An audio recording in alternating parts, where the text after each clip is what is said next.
Thank you very much. It's a pleasure to be with your church here again this Sabbath morning.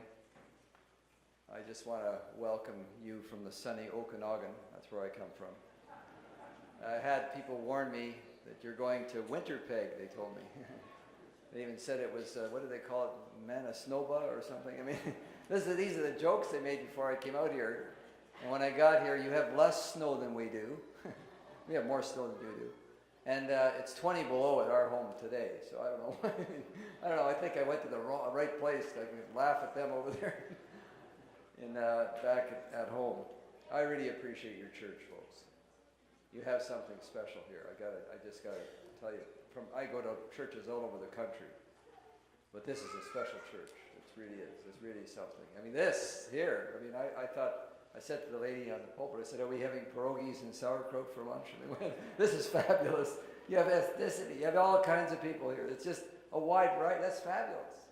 Everybody worshiping together. I think that's wonderful. I love to see that. What a spirit. Young people, middle-aged people, people like me, you know. All kinds of people. Well, I'll tell you a couple of stories. First of all, we just ended a guest session at Silver Hills. We just had a guest. We had 17 people at the guest session. And we had something there that was kind of unique. We don't have this all the time, but we had this, 17 people. And in that 17 people, we had one man that was 98 years old. And his wife was in her 80s, late 80s. And we had another couple that were in their 80s. They came from Alberta. And we had another couple from Vancouver. They were in their 80s. And so we had these people that were, 80, 90, they were old people. Old people. Wow, these are old people.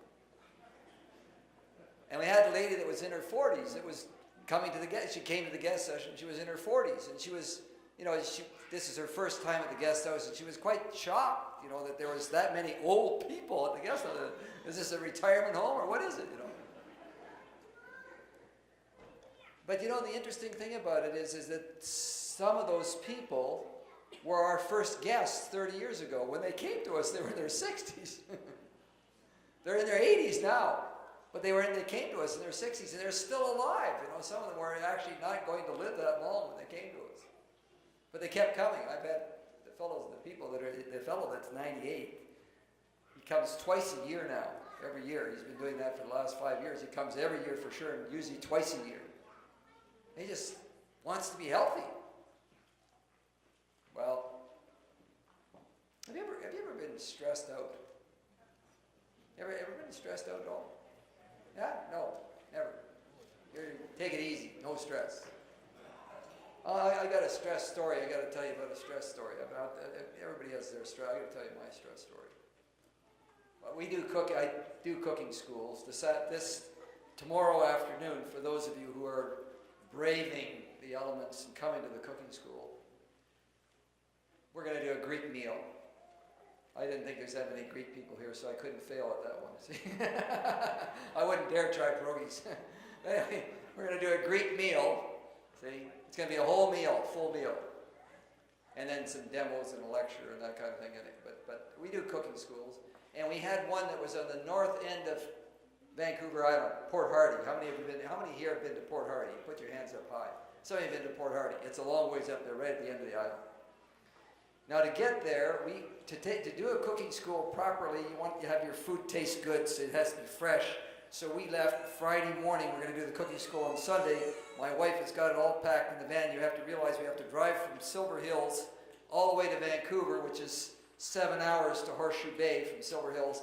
Then we have to get on a ferry, 2 hours across, get it on the Island Highway, drive 3 hours north to get to Port Hardy, and that's where I'm going to lecture. So we got up early. We're up at 3 o'clock in the morning, 2 o'clock in the morning, something like that. We're up really early, and we got everything packed in the van, and we're driving over the mountains, and things weren't exactly the way, roads aren't always the way you planned on them. We were a little bit held up. We were a bit slow. This is going wrong. That's going. We finally got to Vancouver, and we drove into Horseshoe Bay. And when you come into Horseshoe Bay, you come up over the hill, and you can see where the ferry dock is, and there's the ferry pulling away. The 11 o'clock ferry. We wanted to get the 11 o'clock ferry is just chugging out of the harbor. We missed it. Oh, okay. Well, So we take the 1 o'clock ferry. We get across at 3 o'clock. We'll still make it in time for the lecture at 7 o'clock up in the north end of at Port Arthur. We got off the ferry at 3 o'clock and we started on the Island Highway. Those of you who've driven that highway on Friday afternoon will know that everybody seems like they have something slow to do on that highway on Friday afternoon. I don't know why. On Friday afternoon they have always got something slow to do, something you can't get, and there's no passing. You can't get past anybody. There's just a slow milk route, little towns, and everybody. There's no passing lanes, nothing. Here I am chugging along. I can't wait. And finally we get to Campbell River. When we get to Campbell River, my wife says, husbands, you know what I mean, how wives, we should get some gas. And I said to her, honey, the next gas station, I could just see a little bit of open road ahead of me and nobody in front of me, and I hit the gas. The next gas station, I said to her, boom, we took off out of Campbell River. You know what? There's no gas station.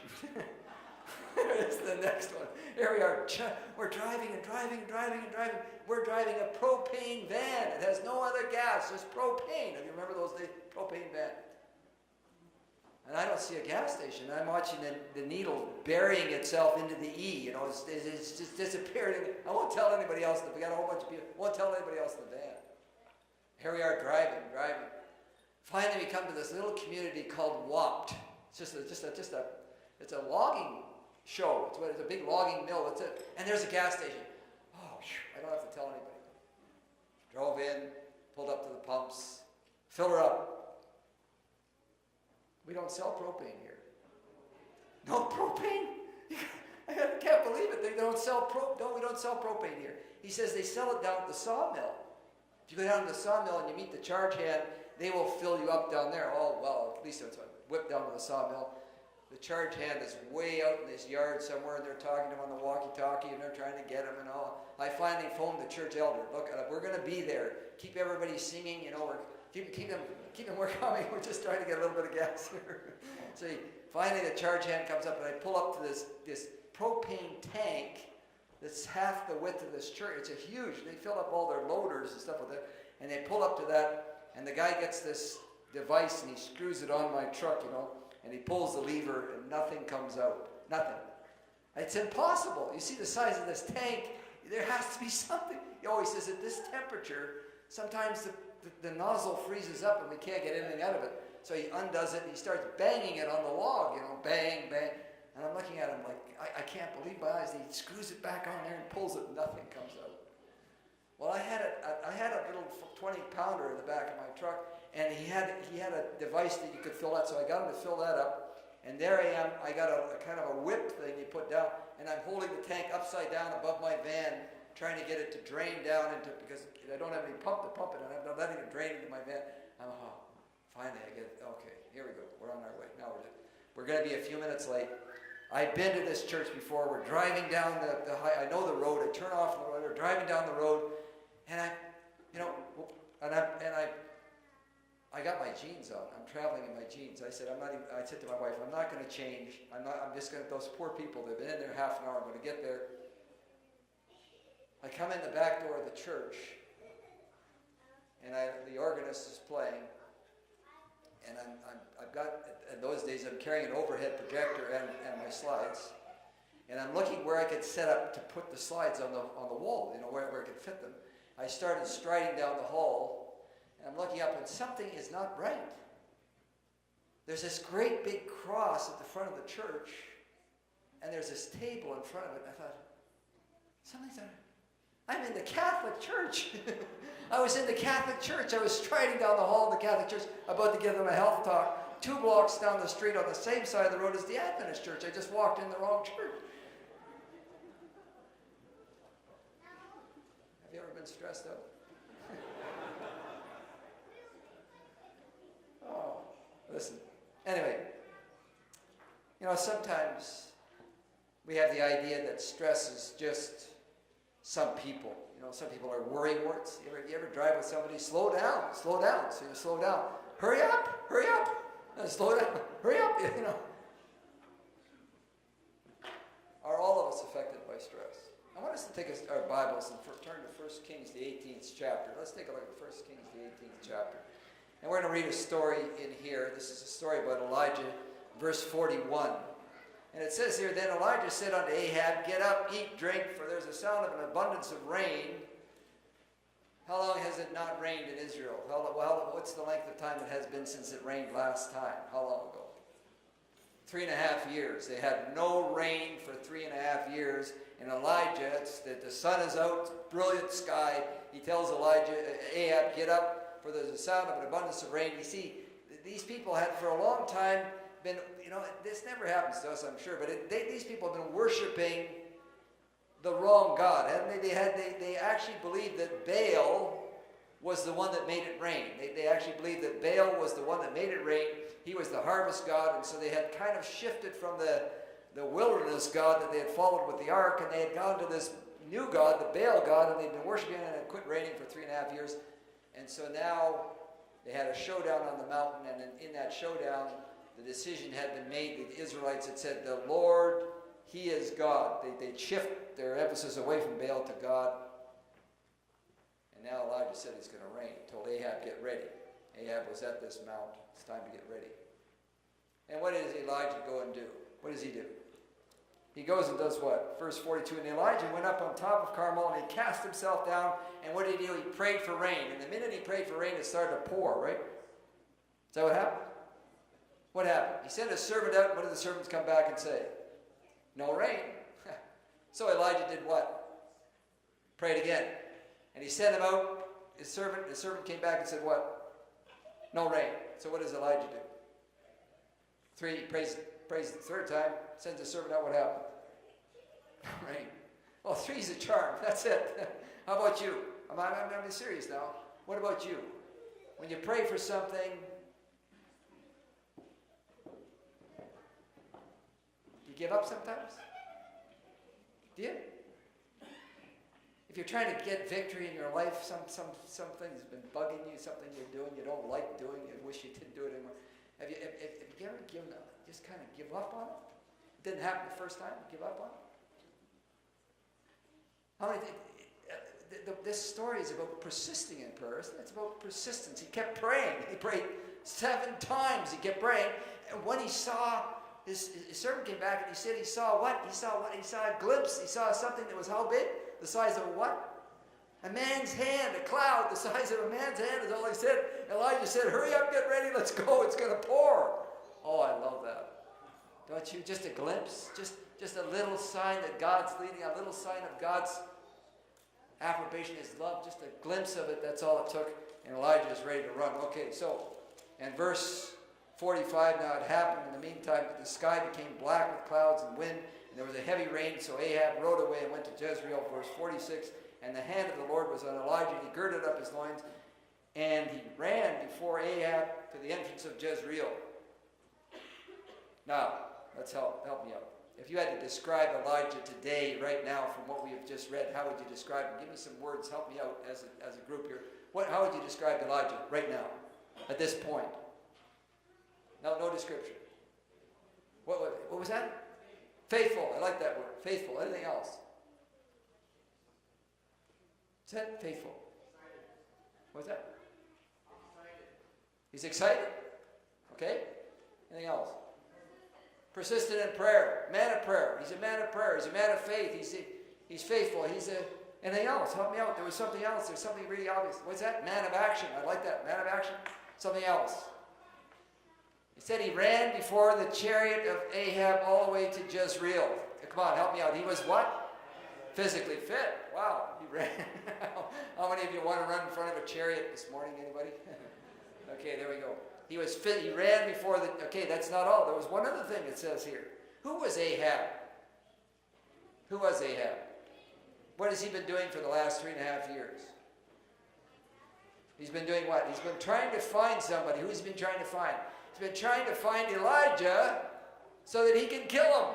Isn't that right? That's what he's been trying to do. 3.5 years, he's been trying to find Elijah because he says, you're the troubler of God's people. You're the person. If you would stop doing what you're doing, then Baal would make it rain, and you're the problem. For 3.5 years, he's been hunting Elijah. And Elijah just now ran ahead of his chariot to make sure he made it home safely all the way to Jezreel. Do you need the Bible? Do I need the Bible? This is why we have the Bible. This is not human nature. This is not what human beings do. If somebody's against you, if somebody's trying to hunt you down, if somebody's giving you a hard time, if somebody even disagrees with you, you're ready to write them off, right? You're not about to run ahead of their chariot all the way to Jezreel. Are you with me? This is why I need the Bible. I need it. Because it's not in man to love his fellow man. It's not a part of our nature, especially somebody who's mistreated us or even said something about us that we don't like. Okay, so Ahab gets home. We got the Bible hero now. Elijah's our hero. Ahab gets home, the next chapter, verse 1, and he tells, who does he tell? What's his wife's name? A name that we never name our daughter. What was her name? Jezebel. Oh boy, that's not a name that's on the top of the list for naming your children. Jezebel. And even that word itself just stands right out. He tells Jezebel, and Jezebel, verse 2, says that she is not going to sleep, basically, until she does the same thing to Elijah that happened to the prophets of Baal. She is going to make his life miserable. In fact, she's going to kill him. And what does Elijah do, verse 4? What does he do? It says, verse 3, and when he saw that, he arose and he ran for his life, and he went a day's journey to the wilderness and sat down under a broom tree. And what was his prayer this time? What did he pray? I didn't pray it 7 times, but he prayed it. What was his prayer? Take away my life, he said. That was his prayer. How did Elijah go from the man praying 7 times until there's an abundance of rain to the man who says, take away my life? How did he go from there to there? Help me out. How did he get, all of you are all the what do we call it? You're doing the diagnostics. What made this man go from there to there in one day? What happened? What caused the problem? Help me out. What's that?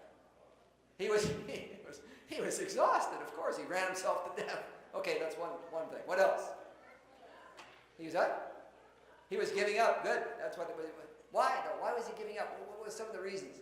Have you ever heard of the camp meeting syndrome? Have you ever heard of that? You know, you go to a camp meeting and there's a guest speaker and or there's an evangelist come and your heart is ringing and you're excited and you're happy and every word just makes sense, and then you go home and the dog bites the neighbor's kid and this goes wrong and the car won't start and the heater quits. You know what I mean? Yeah, you get up here and then we call it the camp meeting syndrome, kind of up and down. But maybe that, or he was, what else could we say? He was out of touch. He's been for 3 years by the brook Cherith and with the widow of Zarephath. He's been out of the government, he's been away from Jezebel and all that inner circle. Maybe he's just been out of touch.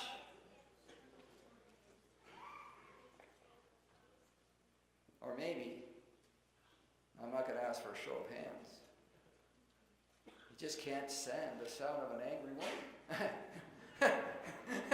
It's just an angry woman that scared him to death. He ran off. I mean, what do you think it was? It tells you. Let's take a look at 1 Kings, the 19th chapter, verse 10. So he said, I have been very zealous for the Lord of hosts. Your children have torn down the altars and killed the prophets. And what did he say? I alone am what? I'm left. What did he feel like? How did he feel? Alone. There's nothing like being alone. It's just nothing like it. I'm telling you, folks. My neighbor down the road, she died at 94, but we met her when she was 74. And she was, for 20 years, she was our closest friend. We lived beside her and visited with her. And she told me, she said, loneliness is a disease. That's what she said, loneliness. How did Elijah feel? He felt like what? All alone. He felt like he was all alone. He felt like he was just by himself. Can you feel alone in a crowd? Can you feel alone in a church? Yeah, you can. You can feel alone in a church. Or misunderstood, not understood. Did you know that loneliness, social isolation, is more of a health risk than high blood pressure, high cholesterol, or smoking? Did you know that? loneliness, social isolation is more harmful than smoking, high blood pressure, or high cholesterol. Did you know that a church is one of the best antidotes to being socially isolated? You know, this is where we get together, celebrate our birthdays, our anniversaries, our baptisms, our wins, our losses, our fights. Sorry about that. But you know, this is where we get together, right? This is where we social. This is like a hospital. This actually prevents people from being lonely. Elijah felt all alone. He felt like he was by himself. Into the experience of all, there come times of keen disappointment and utter discouragement. Days when sorrow is the portion, and it's hard to believe that God is still the kind benefactor of his earthborn children. Days when troubles harass the soul till death seems preferable to life. It's then that many lose their hold on God. Into the experience of how many? And all of us. There comes times when we just get discouraged. It's just like the things we planned to do didn't turn out. The things we wanted to do didn't work out. Didn't go the way we planned it. We have a rubber ceiling in our house. You know what I mean? What a rubber ceiling is? When you pray, it seems like the prayer goes boing. Pray boing. Pray boing. I call it the rubber ceiling syndrome. Seems like my prayers are not being answered. There's something wrong. Is Elijah the only one in the Bible? In Moses said in Numbers 11, let me die. Jonah said in Jonah the 4th chapter, let me die. Into the experience of all, there comes times of keen disappointment, utter discouragement. I am now the most miserable man living. If what I feel were equally distributed to the whole human family, there would not be one cheerful face on earth. Whether I shall live, whether I shall be better or die, I cannot tell. I fearfully predict I shall not. To remain as I am is not possible. I must die or be better. Who do you think wrote that? Abe Lincoln. Abraham Lincoln, the President of the United States, wrote this. He was in a period of depression. He was down and out. How do you think these feelings affect our health? Depression, discouragement. How do you think it affects us? Many of the diseases from which men and women suffer as a result of mental depression, grief, anxiety, discontent, remorse, guilt, all tend to break down the life forces and to invite decay and death. Well, so we know the disease. How do we get the cure? What's the cure? Well, let's take a look. What did God tell Elijah to do? Verse 7. Let's go back and read what it says. What did he tell him to do?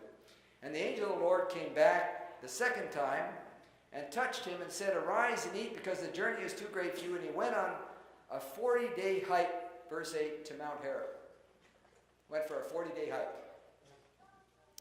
Do you think walking would help this depressed guy? Do you think it would help? Do you think walking would help him?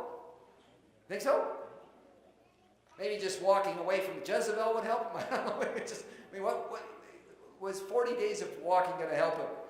Laura G. had been feeling depressed, lonely, and blah, so a psychiatrist suggested she try the antidepressant Prozac. After months of sessions and no luck with the Prozac, she turned to another psychotherapist, Ozzy Gutang. Laura's moods brightened, her lethargy went away.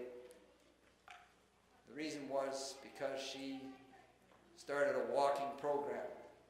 According to Keith Joscard, who put mice on treadmills and he tested their brains, and he found out when he put mice on treadmills, they produced more serotonin, more dopamine, more epinephrine.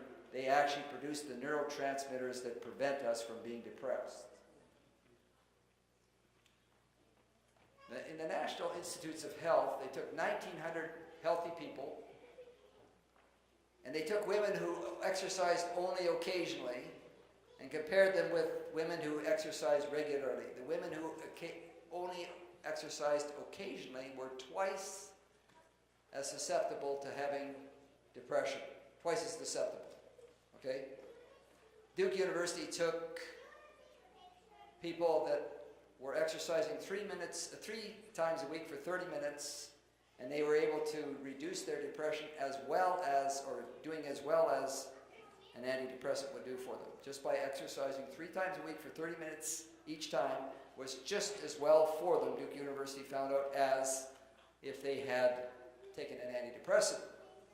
The risk, what was the side effects though? I mean, think of exercising 3 times a week for 30 minutes. What was some of the side effects? Well, it increased their healthy cholesterol, changed their LDL to HDL. It decreased high blood pressure, improved insulin sensitivity. It strengthened their bones and helped them control their weight.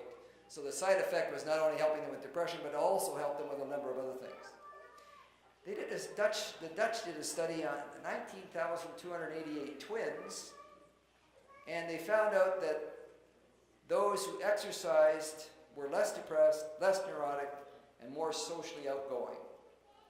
The Finlanders did another test. They found out that those that exercised 2 to 3 times a week had less anger, less depression, were less cynical, and less distrustful. Just from exercising 2 to 3 times a week. Keith Josgart discovered something though. The thing that Keith Josgart discovered was that to actually benefit from exercise, a human being had to do it from 3 to 5 weeks regularly. In other words, you couldn't just do it once in a while and get the benefit. You actually had to do it from 3 to 5 weeks regularly. How long is Elijah walking when he walks for 40 days? How many, if you did that in weeks, how many weeks would that be? 40 days is how many weeks? 5.5 weeks. Isn't it about 5? Here God gives him the prescription to go for a 40-mile hike, which is actually what Keith Josgart found out was enough to lift a clinical depression for 3 to 5 weeks of regular exercise. How many of you have heard of Hocus Pocus? Ever heard of Hocus Pocus? Yeah, you know, when we first started Silver Hills, we actually started off with cancer patients. Almost every person came to us was a cancer patient. That was our beginning. That was our first 5 years. We did terminal cancer patients almost continually. And I read everything I could read on it. And I remember reading one time that you should tell your guests to visualize their white blood cells were Pac-Man eating cancer cells. You know, they should lay under a tree somewhere on a nice warm day and visualize that your white blood cells were Pac-Man eating cancer cells. And I put my book down the book and I says, you know what, this is hocus pocus. You know, I don't think this is good. I don't think visualizing that my white blood cells are eating cancer. I don't think that physiologically there doesn't seem to be a connection here. How many of you have heard of Norman Cousins? Anybody heard of Norman Cousins? He wrote the book Anatomy of an Illness. Norman Cousins was a youngster. When he was a youngster, he had tuberculosis. The doctor said, you know what, your chances of survival to your 20th birthday is very, very little. And so Norman Cousins was kind of, you know, he was kept in a sanitarium basically, and they figured he was just not going to make his 20th birthday. Well, you know what, Norman Cousins was one of those kids that was the hacked of kids that, you know, climbed down the outside of the building and went off to the movie theater when he was supposed to be staying and said, you know, you're not, with tuberculosis, they didn't want you running around the general population that much, and so he would go out and he actually when he saw his 20th birthday and he outlived it. In his 50s, he was on a very, very stressful assignment in Russia, and he believes that stress in Russia was so severe, he was there for quite a while, he came down with a disease called ankylosing spondylosis. The doctor told him, you know, within 5 years you're going to be in a wheelchair and your chances of survival are not that great. And Norman Cousins found out that if you laughed really hard for a belly laugh during the daytime, that he actually slept an extra hour at night. Now, for a person that's only sleeping 2 hours a night, an extra hour is a third more, and so he's really excited, you know, an extra hour. So he got every funny video and everything he could find, and he watched everything. He made sure he had a belly laugh every day, and he was the one that brought humor back into medicine. Brought clowns into hospitals and things like that. But got people laughing again. I think it's somewhere in the scriptures, and a merry heart doeth good like a what? Like a what? A merry heart doeth good like a medicine. You know, he said, you know, so anyway, the Anatomy of an Illness says that his ankylosing spondylosis went into remission. So UCLA Medical Board invited this reporter, the only man ever to sit on their board without a medical degree, to sit on their board, and they were doing studies on the mind-body connection. The word is this long, I can't even hardly pronounce it myself. It's like something like psychoneural immunology or something. It's this great big long word. They were doing studies on this. And they found out something. They found out that if you have more neurotransmitters, that your neurotransmitter on the white blood cells, they actually have docking sites. They have sites on the white blood cells where neurotransmitters can dock, and they will activate those white blood cells, and they'll become super cops. Now, what is it that makes me produce more neurotransmitters? Walking, right? Walking. Exercise makes me produce more neurotransmitters. In other words, exercise actually not only helps me with serotonin in my mind, but actually helps to activate my immune system, making it better. Wow. Well, you know what? That's not the end of the story, is it? You know, I wouldn't want you to come here to church, Henderson Highway, and go home and somebody told you, somebody said, well, what was the sermon about? Well, this guy was talking about stress, and he said, go for a walk. That's it. Go for a walk. He went to church and he told you to go for a walk. Maybe we should tell him to take a hike. 1 Kings 19, verse 11. And behold, the Lord passed by, and a great and strong wind tore into the mountains, and broke the rocks in pieces. But the Lord was what? Those who know the text, what did it say? But the Lord was what? Not in the wind, was he? He wasn't in the wind. And after the wind came an earthquake. But what? The Lord was not in the earthquake. And after the earthquake, what came? A fire. The Lord was not in the fire. And after the fire came what? Still, small voice. You know, at Silver Hills, we have many people that come with stresses. I could make you folks weep if I told you just some of the stories that people have told us, just to break your heart to hear some of the hardships, some of the pain, some of the sorrows, some of the suffering that people have gone through.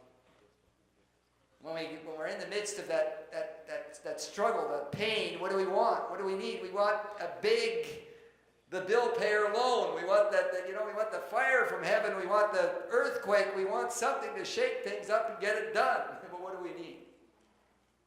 We need the still, small voice. I want to tell you a story. Before we started Silver Hills Guest House, you know, to build a guest house, you need money, right? You need lots of money to build a building. You need money to run a program. You need money. You have to have money to hire the workers, get the materials, get the vision going. You need to have money.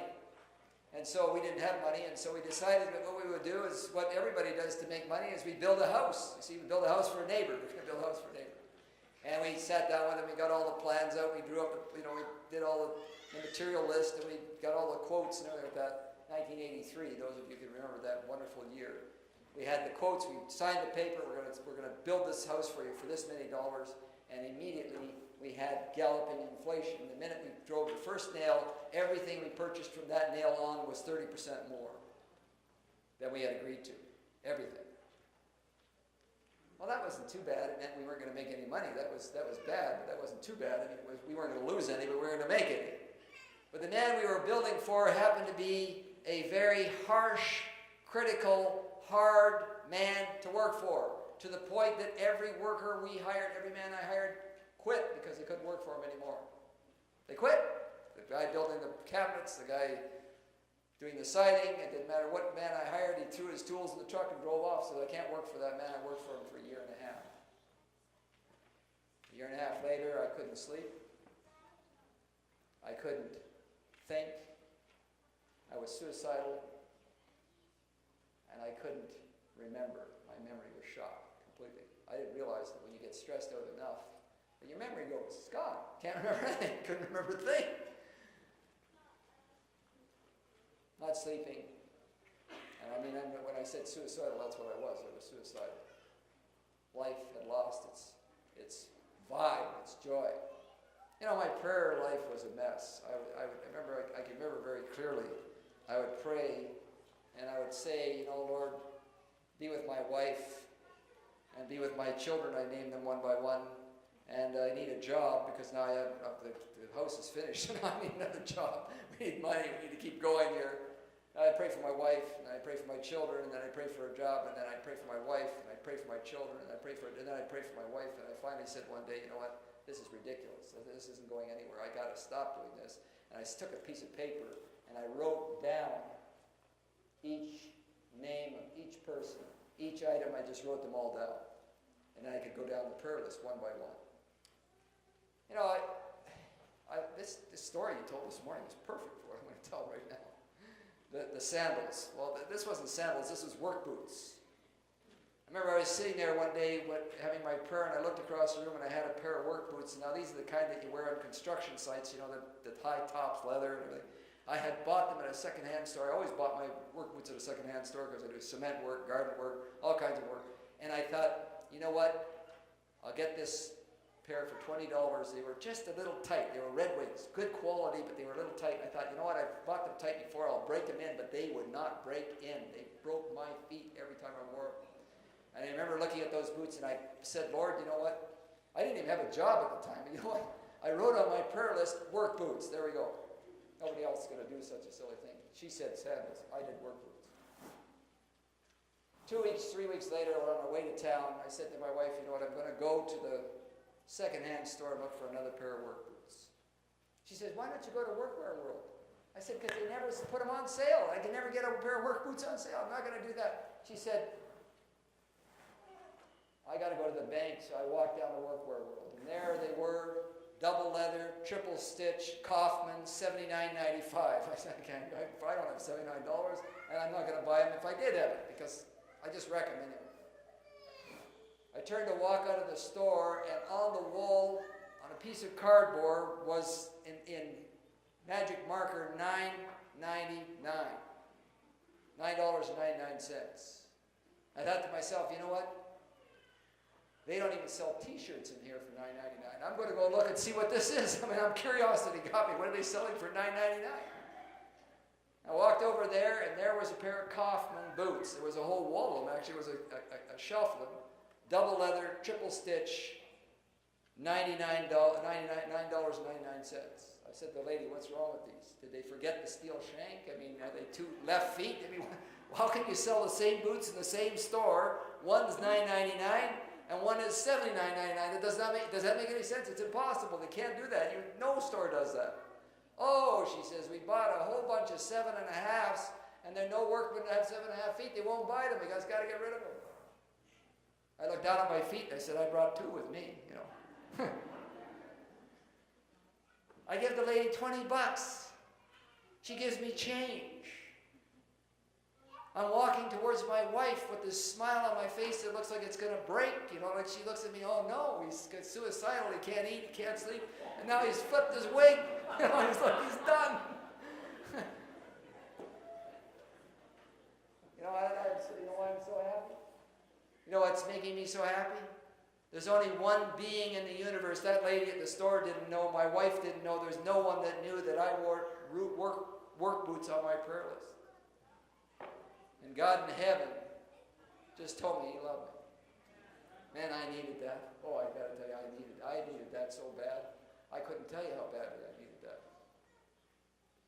You know, it says that God is love. When people love each other, they do things. You know, you open your lunchbox, guys, and sometimes there's a heart. And a lot of, you know, ladies, you come there and nut went and took the lipstick and put a heart on the mirror again and told you I love you. You know, like, when people love each other, they show it. And if God loves us, He's trying to show us, don't you think? We just lose touch. We can't find it sometimes. We get stressed out. I got to solve all these problems myself. I don't know how to do it. We need still small voice, don't we?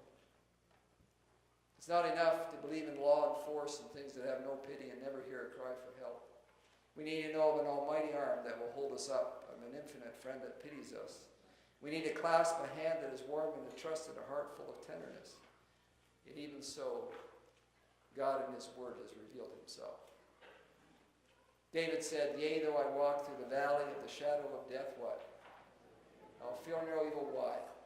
For Thou art with me. All I need to know is God's on my side. Isn't that what I need? Isn't that what we need?